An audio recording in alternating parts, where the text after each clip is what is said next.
Meus queridos, agora chegou o melhor momento desta manhã, né? Vamos nos alimentar com a palavra de Deus. Você que está aí com a sua Bíblia mais próxima de você, eu quero estar convidando você a estar tomando posse dela nesta manhã e abrindo ela juntamente comigo no livro de 1 Reis, capítulo de número 18, e no versículo de número 26. 1 Reis, capítulo de número 18, e versículo de número 26, que diz assim: Tomaram o novilho que lhes foi dado, e prepararam e invocaram o nome de Baal, desde a manhã até o meio-dia, dizendo: Baal, responde-nos. Porém não havia uma voz que respondesse, e manquejando se movimentavam ao redor do altar que tinham feito. Ao meio-dia Elias zombava deles, dizendo: Clamai em altas vozes, porque ele é Deus. Pode ser que esteja meditando ou atendendo à necessidade, ou de viagem, ou a dormir, e despertará. E eles clamavam em altas vozes e se retalhavam com facas e com lancetas, segundo o seu costume, até derramarem sangue. Passado o meio-dia, profetizavam eles até que a oferta de manjares se oferecesse, porém não houve voz, nem resposta, nem atenção alguma.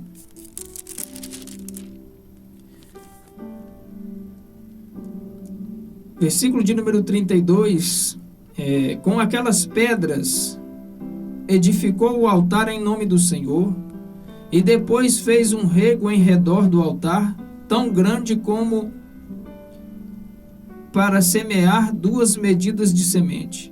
Então armou a lenha, dividiu o novilho em pedaços e pô-lo sobre a lenha.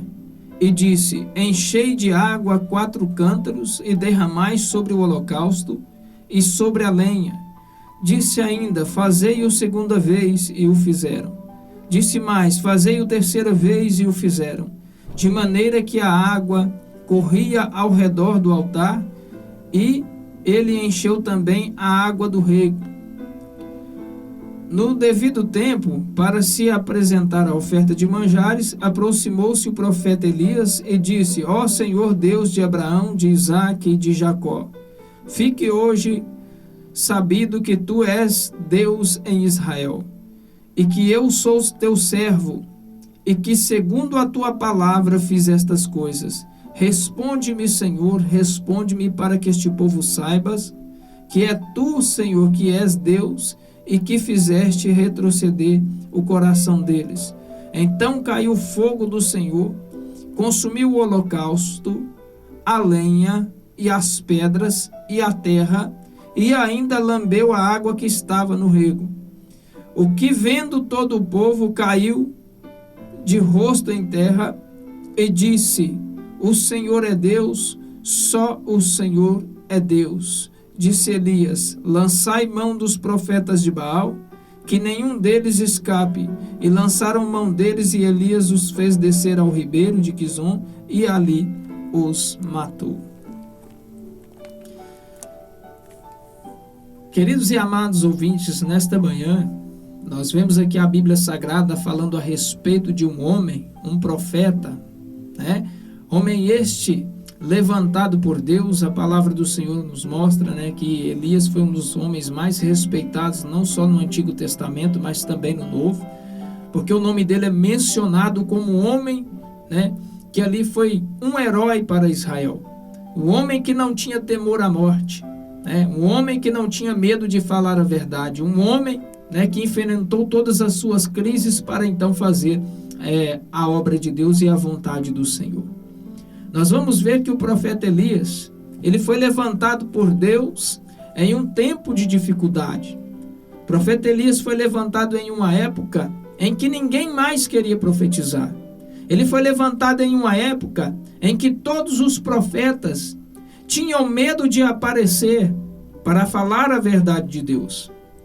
E quando nós observamos aqui a atitude de Elias para com o rei Acabe, porque a palavra de Deus nos diz que um pouco antes deste fato ao qual nós lemos aqui, falando a respeito do Monte Carmelo, a palavra de Deus vai nos ensinar que Elias, uma certa feita, disse ao rei Acabe que não haveria chuva em Israel.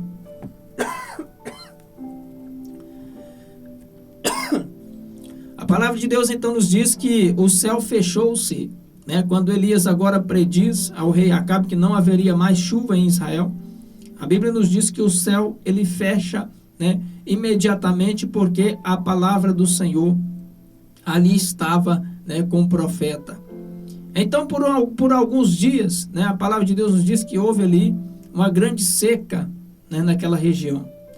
E aí então a palavra de Deus nos diz que Elias agora ele vai passar um período escondido do rei Acabe, mas a palavra do Senhor nos diz também que vai chegar agora o tempo de Elias novamente aparecer ao rei Acabe, e quando ele aparece, né, ele vai predizer que vai ter chuva, mas ele também vai dizer ao rei Acabe, né, e vai lançar a ele um desafio, para que então viesse a mostrar quem verdadeiramente era Deus em Israel. Então Elias vai dizer para o rei Acabe, né, que ele deveria agora reunir os 450 profetas de Baal e também mais os 400 profetas de Azera. Quando nós olhamos isso, nós vemos que Elias era um homem corajoso, um homem que não tinha temor, né, pois ele sozinho estava agora desafiando ali quase, né, 900 homens, né, e a Bíblia vai nos ensinar que este mesmo desafio ele tinha sua fé e a certeza de que Deus operaria então o milagre. Quando nós olhamos aqui para essa história, nós vemos que o homem de Deus, o verdadeiro profeta de Deus, né, ele anda debaixo da vontade do Senhor. Diferente dos sacerdotes no Antigo Testamento, o profeta ele tinha uma missão de pegar, né, a palavra que vinha de Deus e transmiti-la para o povo. Já o sacerdote, né, tinha o ofício de pegar, né, o sacrifício do povo e levar até a Deus. Quando nós vemos aqui então Elias falando a respeito daquilo que era a vontade do Senhor, nós vamos ver que Elias agora estava indo contra os 450 profetas de Baal, estava indo contra os 400 profetas de Azera e estava também indo contra o povo. Porque a Bíblia ela vai nos mostrar aqui que o altar de Deus estava completamente destruído, né? A palavra de Deus nos diz que Elias teve que refazer novamente o altar, teve que construir novamente. Então Israel estava vivendo uma crise espiritual. Uma certa hora Israel adorava a Deus e outra certa hora Israel adorava a Baal. Tanto que quando Elias vai aparecer novamente ao povo, ele vai dizer para eles: até quando vocês cochearão em dois pensamentos? Até quando vocês andarão divididos, né, com o coração de vocês? E muitas vezes também é assim na vida de muitos que têm vontade de servir a Deus, né, de muitos que conhecem a palavra de Deus, né, que andam também, né, com seu pensamento voltado para muitas outras coisas, né? Hoje nós vemos pessoas que têm vontade de servir a Deus, nós vemos pessoas que têm vontade de estar na casa de Deus, de adorar a Deus com sinceridade, mas ao mesmo tempo nós vemos estas mesmas pessoas indo para outro rumo, né? Mudando seus pensamentos, mudando suas atitudes, mudando seu comportamento, né? E aqui nós vamos ver que isto é algo que não agrada a Deus. Até o próprio Senhor Jesus, ele diz que não tem como servir a dois senhores, não existe como servir a dois deuses, né? Nós vemos muitas das vezes pessoas que querem ser abençoadas por Deus, mas não abandonam a idolatria, né? Às vezes toda aquela luta que passa no seu lar, toda luta que passa com a sua família, toda luta que passa, que não consegue alcançar vitória, talvez venha, né, da parte da idolatria que a pessoa às vezes tem em casa, né? Às vezes quer adorar a Deus, mas também quer estar adorando a Baal ao mesmo tempo. Então nós observamos aqui que o povo de Israel estava dividido, né? E Deus, ele não trabalha com o coração dividido.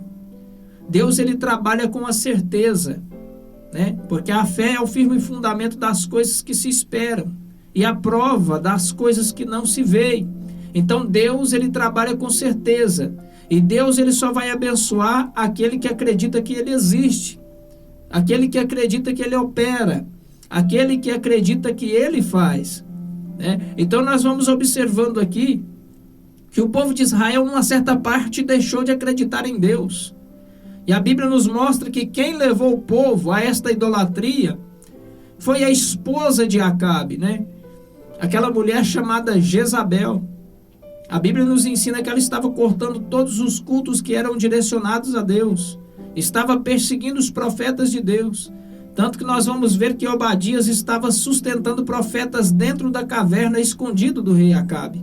Porque Acabe estava matando todos os profetas que encontrava pelo caminho. Então, assim, os profetas tomaram temor e já não queriam mais profetizar.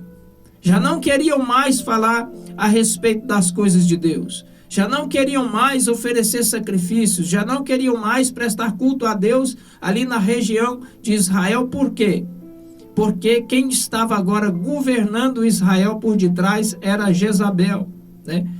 E a palavra de Deus nos ensina que aquela mulher, ela era uma sacerdotisa de uma certa divindade lá, né? E ela tentou implantar agora o seu culto no lugar do culto de Deus. E por muito tempo Israel ficou sendo enganada nessa situação. Por muito tempo a nação de Israel passou a ser enganada, né? E imposto ali naquela região que o único Deus que poderia ser adorado seria Baal. Então ali nós vemos que a dificuldade do profeta Elias era tão grande, né, que o risco dele profetizar era um risco de morte. Que o risco dele estar agora falando da palavra de Deus era um risco que agora poderia tirar, né, a sua própria vida. Mas a Bíblia Sagrada vai nos ensinar que ele lança o desafio. O rei Acabe vai agora então trazer ali os seus profetas, que ele achava que eram homens ali, né, que tinham uma certa capacitação espiritual, e ele vai então avisar os seus profetas, né, os profetas de Baal e os profetas de Azera. Eles vão convidar agora os profetas a subir para o monte, e da mesma forma também vai subir quem? O profeta Elias. E a Bíblia diz que quando sobem eles agora, todos eles ao monte, sobe o povo de Israel, sobe agora o profeta Elias, sobe agora os profetas de Baal. A Bíblia nos diz que o profeta Elias vai dizer para eles: agora vocês vão separar para vocês, né? Vocês vão separar para vocês um novilho, e eu vou separar um novilho também para mim. Vocês vão sacrificar ao vosso Deus, e eu vou sacrificar também ao meu Deus. E o Deus que responder agora com fogo, este verdadeiramente será Deus sobre Israel. Então nós vamos ver que o processo agora está caminhando, né, ao passo daquele desafio. Nós vemos que agora está ali o profeta Elias sozinho, né, contra todos os profetas de Baal, e também sozinho, sem ter o povo, né, ali ao seu lado. Ele tinha que agora representar a Deus sozinho.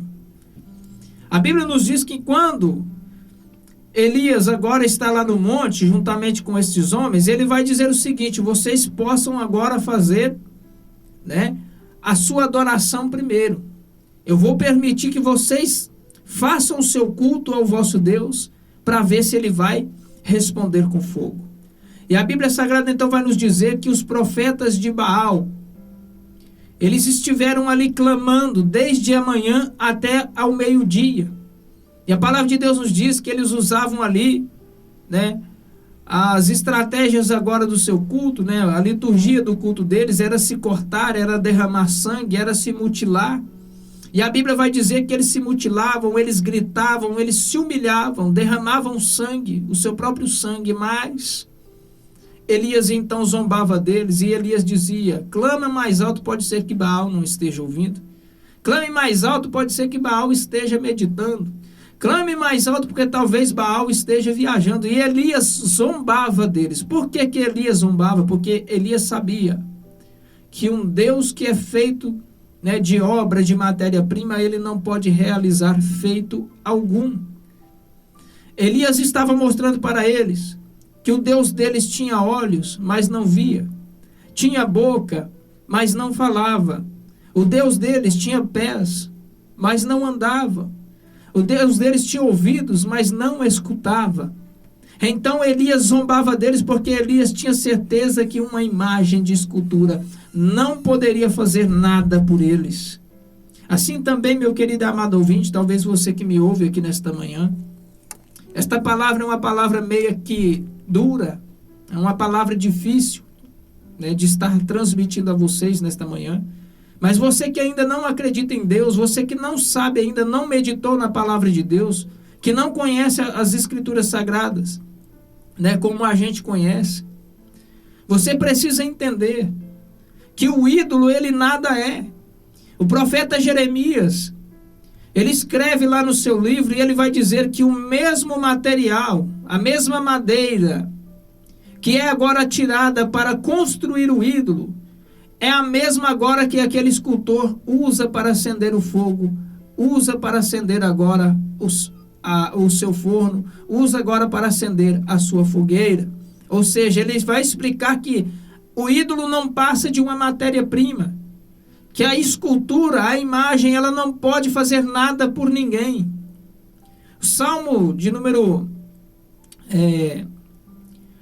lá no livro dos Salmos também está escrito, né, que os ídolos, eles são como algo que não pode fazer nada. Os ídolos, eles têm olhos, mas não vê, têm boca, mas não fala, tem nariz, mas não cheira, né? E a Bíblia vai dizer que assim também se tornarão semelhantes a eles aqueles que os fazem. Mas a Bíblia Sagrada vai nos dizer que então clamaram os profetas de Baal por um ídolo, clamaram por uma estátua, clamaram por uma imagem, e aquela imagem não pôde responder ali a sua oração. Mas a Bíblia vem nos dizer que quando eles terminaram de orar, o profeta Elias então ali fez também o seu sacrifício. A Bíblia nos diz que ele cortou todo aquele novilho, ele colocou ali agora a lenha. A Bíblia nos diz que ele fez uma vala em volta daquele altar, e ele manda que joga água agora 3 vezes sobre aquele lugar. E a Bíblia vai dizer que foi tanta água que a água chegava de se escorrer. Então Elias agora vai fazer uma oração sincera e firme para Deus. Ele vai dizer: Senhor, se eu fiz tudo conforme a tua vontade, se és tu o Deus que manda aqui sobre Israel, se eu fiz tudo conforme o Senhor queria, que o Senhor possa responder a minha oração. E a palavra de Deus então vai nos dizer que Deus, ele derrama fogo do céu, e aquele fogo que foi derramado do céu, ele consome todas as pedras que estavam no altar, ele consome agora o holocausto que estava ali oferecido, aquele novilho que estava ali despedaçado agora foi consumido. A Bíblia nos diz que o fogo consumiu a terra. A Bíblia nos diz que o fogo consumiu a água que estava escorrendo de tanta água que tinha.